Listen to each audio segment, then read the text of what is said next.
Hey everyone, it's Jen. Welcome back to Bookish Blonde. So today I'm so excited. It's quarter three's Go With The Flow video. So these are going to be July, August, and September, 3 books that I'm going to read and vlog with you. No spoilers, and let you know my thoughts. This is, if you're new here or you're unfamiliar with what Go With The Flow is, it is something that Sarah over at Sarah's Nightstand and I put together before 2025 started. We had so much fun making the prompts, and we just thought it would be a very low stakes, casual way to pick some great books for the year. Each prompt builds upon the prompt before. So yeah, that's what we're doing. So this is quarter 3, and here are my spoiler-free thoughts on the next 3 books for Go With The Flow. I hope you enjoy. Thanks. Hello, everybody. Okay, I am here to pick July's book. So in June, I read Making Faces by Amy Harmon, and July's prompt is to pick a book with the same colors on the spine. So I have a surprise. You may already know this. It depends on when you watch this video, but my friend is here, and she is going to pick the book for me off my bookshelves. There she is. There's Sarah. I am here in the infamous library, and I have her book. Now, we're going to pick a spine that matches this after thorough research. Okay. And touching of all the books. Yes, she was looking at all my shelves for a long time. What did you pick? I decided to go. Ooh, okay, perfect, because I haven't read that one. Yes. Okay. Megan Golden is a good one. Yes, I'm And excited. it'll be fast, and it's a thriller, and look at the spine. I actually think if I read that one, I've read her to 0, but I'll have to double check. Ooh, that's perfect. Yeah, look at that.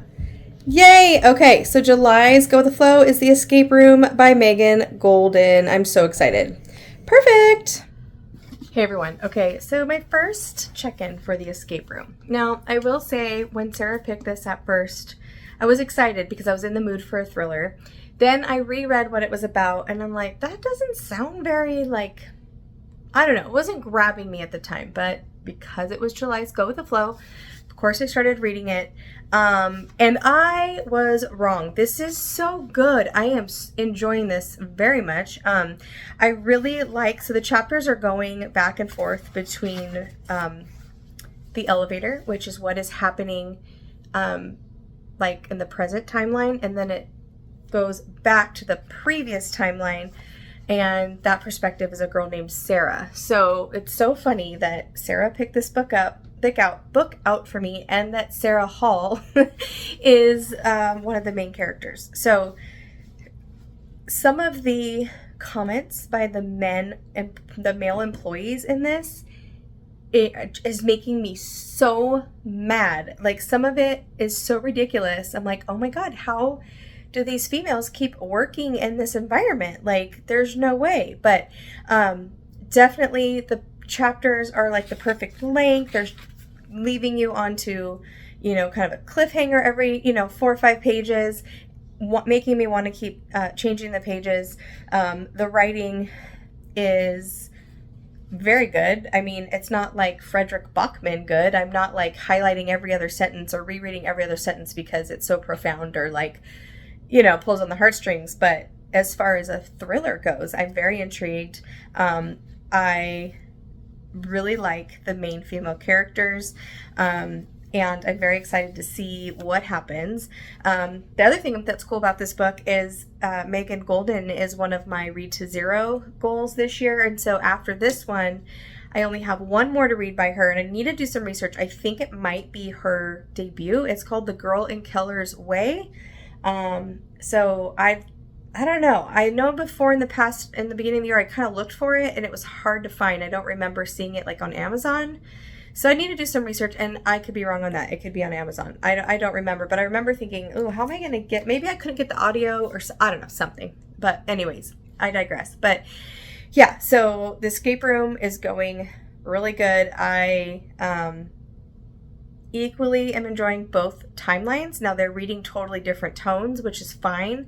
But I'm happy to be in each time, each different perspective. I'm in it when I'm in it, and it's not jarring going back and forth. The way she leads in between present and past is very seamless. She is the writing is really good in that aspect as well. And I can't say, but one of the characters we now know has died, and I am so sad for this person. I don't want to spoil it, but I'm just like, oh, that sucks. Like, I really like that person. Anyways, so you have a mystery in the present, you have a mystery in the past. I can't wait to see how it all comes together, because the Sarah person is not in the present timeline yet, or from what I can understand or tell, unless there's some kind of twist or something. I don't know. But anyways, that's my thought so far. I probably will just check in at the end of this one instead of halfway, because I'm almost halfway anyways. About third, I don't know, a little more than a third. So I'll probably just check in at the end and let you guys know my final thoughts. But yeah, really enjoying this. This is one of our older titles, but I really enjoy Megan Golden's writing, so it's going great. I'll check in later. Bye. Okay, I finished. What a great start to this round of Go With The Flow, or this quarter. So we have July, August, September. July's book was amazing.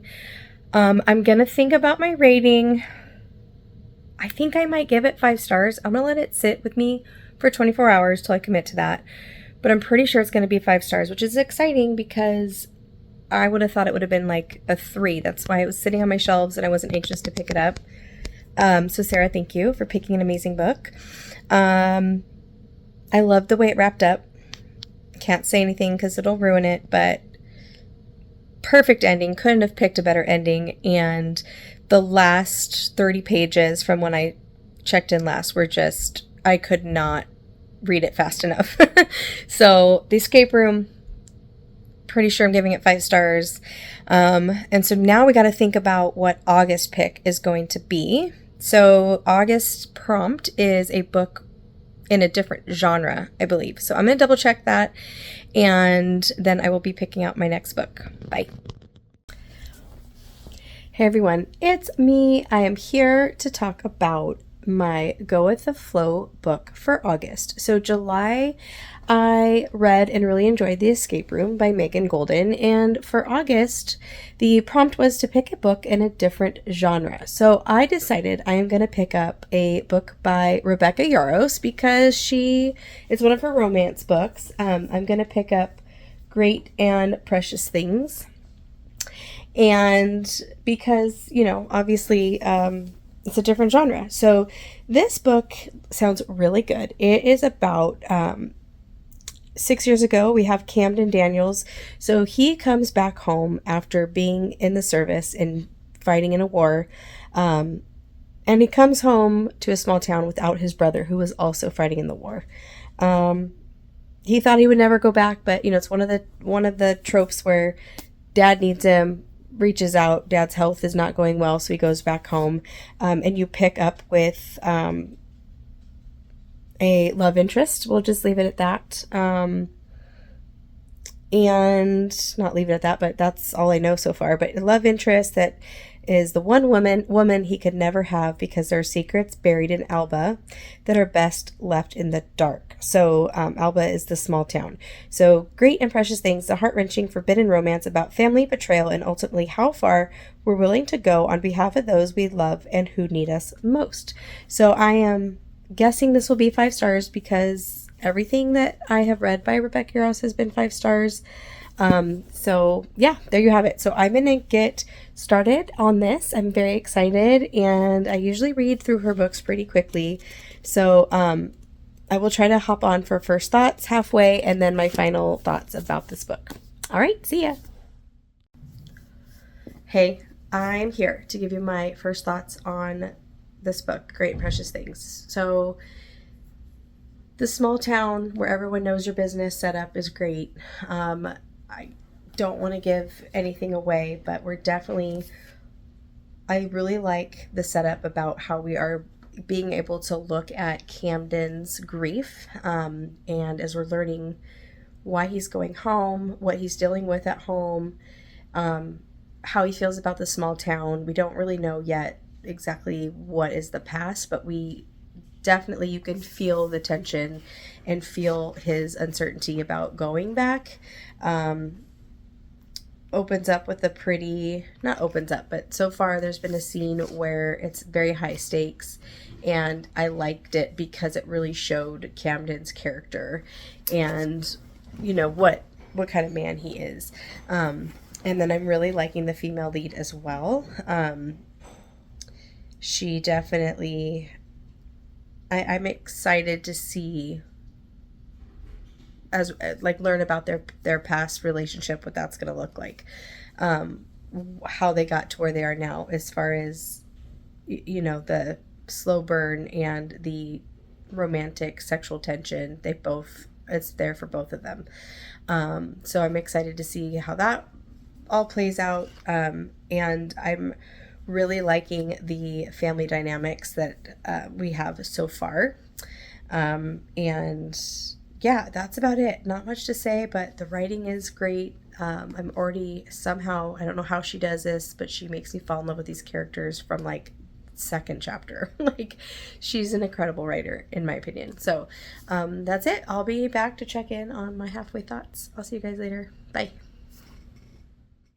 Hey everybody. Okay, home from work, got dinner done, read a little bit, and I wanted to check in. So I'm halfway through Great and Precious Things, and I am loving this just as much as any other Rebecca Yarros book I have read. It's still going really strong. I'm really enjoying, and I'm going to try to tell you my thoughts without like spoiling anything. But let's just say Camden, our main male character, is going through not only grief of what happened at his time overseas with the war, but also you see the family dynamics holding him back home. And now that he's home, there's something going on with his grandfather, which I don't think...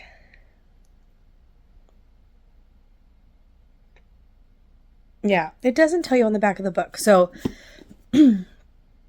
what's going on with his father is definitely causing some rift between him and his brother that are back home. And you're seeing him grapple with trying to do what he thinks is right by his father and go against his brother for these different reasons. You are also watching him struggle with the fact that he cannot forgive himself for the loss that he endured, we'll say, over the war, at time of war. And it's just so well done. It's so raw. It's it's filled with so much deep emotion. And it's done really well. It's 100% believable, and I'm very impressed with that part of it. And then Willow, we're getting to know her a little bit more, and it's a very slow burn romance, but you see that their connection, their relationship, their friendship from their past, has them connected in ways that you can never connect with someone else. That's someone you grew up with. It's someone from your past. And so their slow burn romance is definitely grounded in something very strong and special, and so that's really cool to see. I love this small town. I love watching them bring life back into it. I love the small town antics of like the small town meetings and all the different characters who have opinions. And it's so sad that the town is so against Camden for reasons, things that he did when he was growing up as a kid. And I'm curious if those are all real and true anyways, but we'll see, I guess, as we read the book. But the writing is complex, but in an easy to read way. And I'm really enjoying it. So far it's 5 stars. So we'll see how it ends up. But, like I said, halfway point, I'll check in after I finish and give you my final rating. Bye. Okay, guys, I finished Great and Precious Things by Rebecca Yarros. This book was so good.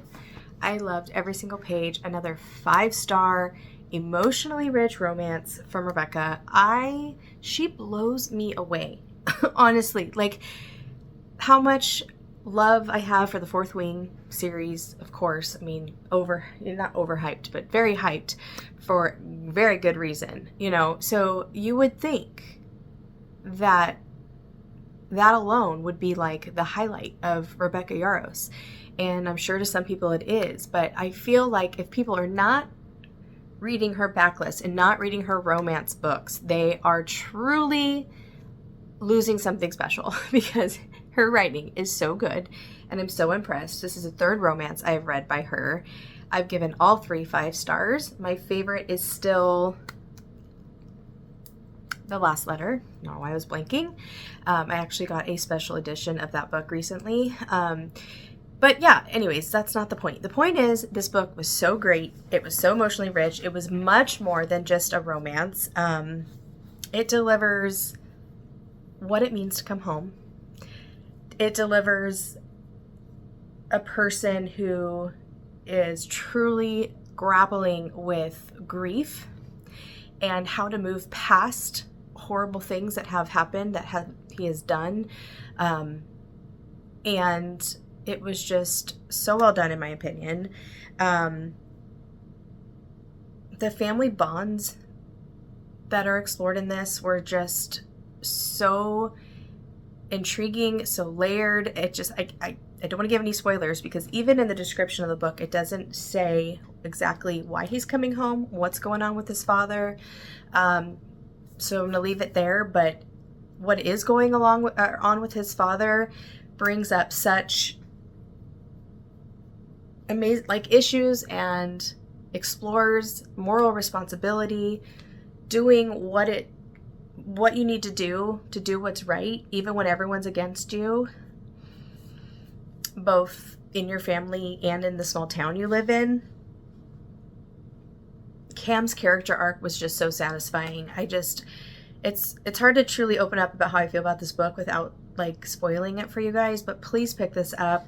Willow, the main female character, I loved her. She was strong, resilient, and I loved it. I loved the past, the present, all the side characters, everything was so good. So please pick this up if you haven't.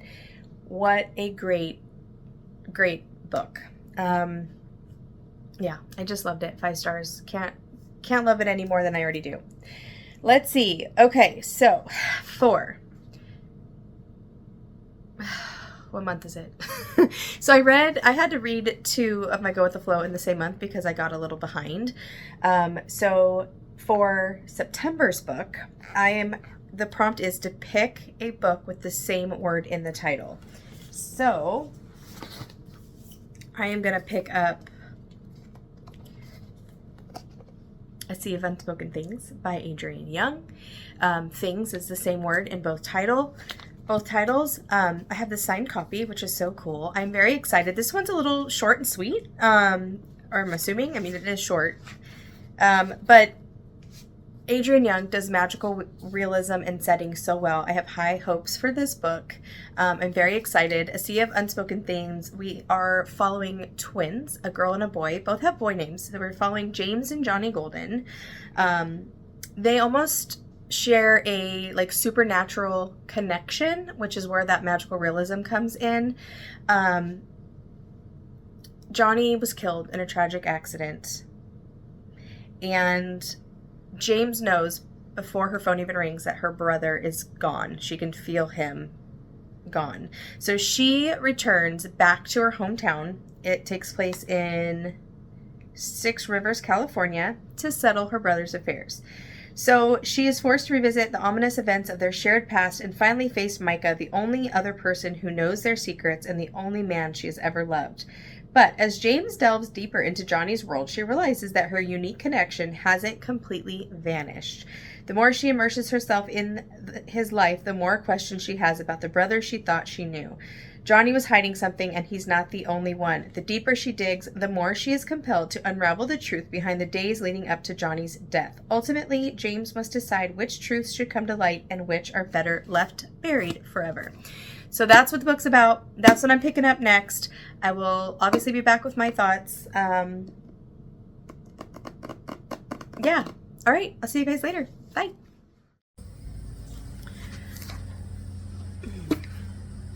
Okay, so same day, I decided to get right into A Sea of Unspoken Things by Adrienne Young. I'm not very far into it. Let's see. I am on page shoot, I lost my bookmark. I'm on chapter 5, which is page 50. So just starting, it's only 50 pages in, but I will say I think it's a little bit slow, if I'm being honest, which I feel like her books are more of a slower burn overall anyways. It's not like a mystery thriller, high action, that kind of thing. But I feel like this one's starting a little slow for me, but the writing is great. I feel like I'm being told a story rather than like watching the story unfold, which isn't a bad thing, but just something I observed or felt. The writing's immersive so far. The setting, she does such a good job with setting. So I'm enjoying it. It's not blowing me away yet. So it's under 300 pages. So 273. So with that being said, I will try to check in again somewhere maybe like the halfway mark and let you know how it's going. But I'm intrigued. I'm liking the small town we're going back to, and overall it's okay. Right now I would say 3 stars in the first 50 pages. I'm interested enough to keep going. I don't want to like softy enough or anything like that, so it's not that slow, but yeah, that's about it. So not jaw-dropping first thoughts, but just wanted to check in. So I will see you guys later. Okay, time for my next check-in for a Sea of Unspoken Things. I will say that it's picking up. I am definitely more invested than I was in the 50 pages. I know I don't think I was very positive in my first check-in. I can't remember, but it's definitely picking up. I'm definitely intrigued in the mystery part of it. It's still very immersive in the atmosphere. It's still very slow burn, in my opinion. But that's not a bad thing. I'm very intrigued with James' relationship with her past friend. We'll just say that. See where that is going to go. Micah, that's his name. Micah. I couldn't think of his name. I had to cheat. But yeah, I like how you're watching James kind of grapple with how she's feeling as she's unraveling the past and the story behind his death and what was going on without saying too much. I think it's interesting how even though she is so connected with her twin and wants to find the positive in everything he does, when the truth is coming out as she's digging deep into the, just her grappling with like kind of shock and kind of disbelief a little bit. Yeah, I'm enjoying it. I can't imagine at the end of this book it knocking out A Making of June Farrow or Spells for Forgetting for me. Those were both 5 stars. I still feel like this is not going to be a 5-star, but I mean, it's not over yet, so you never know. But I am enjoying it. It's still a good read. I'm still very into Adrienne Young's writing style, and I will pick up books by her for sure. I just don't know if this is going to be a favorite of mine by her, but we'll see. It has picked up. I'm liking it better. We're going now, instead of a 3-star beginning, we're at more like a 4-star, so we'll see where this ends up. And I'll check in after I finish. Bye. Hey everyone. Okay, so I finished A Sea of Unspoken Things. I kept going between a 3.5 and a 4-star rating, so we're going to round up to 4 because overall it's a very well-written book. Very atmospheric, little bit slow burn mystery, but I did enjoy. I felt like there was less magical realism in this one than her others, and so I think I wanted a little more from this book in that area, just because I'm used to her other 2 books, used to her writing with the magical realism. But that's not a bad thing. I think it was just my expectation was a little higher with that part of the book. But overall, I liked the character growths. I liked the ending. I liked how it wrapped up. It did start off a little slow, which I had talked about, but overall it was really good. I kind of want a little bit more from the romance, not necessarily like hot and steamy parts, but just maybe a little bit more, just a little bit more of that storyline. My camera's a little crooked, sorry. But yeah, overall 4 stars, so not too bad. Another good quarter of Go with the Flow. August book, Rebecca Yarros, was my favorite of these three, although I think it was a 5 and 2 4 stars. So the Megan Golden was 4 stars. I believe I gave it 4. 5 for Rebecca Yarros, and then August we're doing 4. I put 4 on Goodreads. So yeah, definitely pick this up.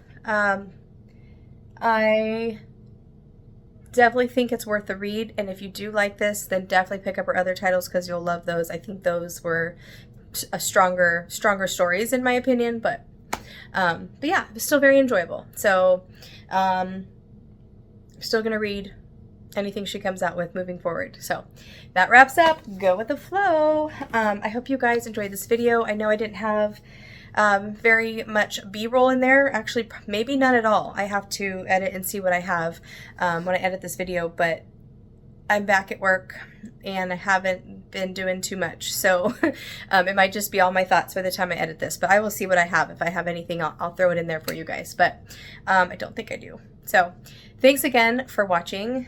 We have one more quarter of Go with the Flow. I'm so excited.